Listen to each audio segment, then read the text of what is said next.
Curah hujan dengan intensitas tinggi yang terjadi semalam menyebabkan terjadinya luapan sungai di sejumlah titik rawan.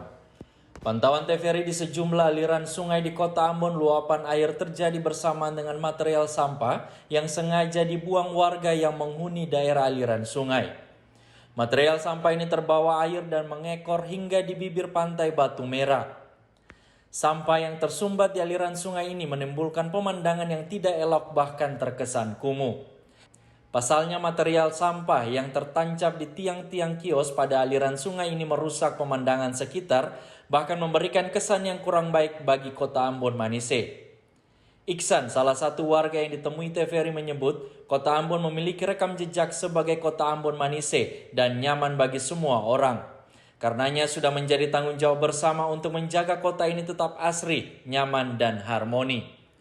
Sementara di satu sisi lapak-lapak yang berdiri di bibir sungai Kelurahan Rijali dapat ditertibkan dan ditata ulang untuk mengembalikan marwah Kota Ambon sebagai kota yang bersih dan ramah lingkungan.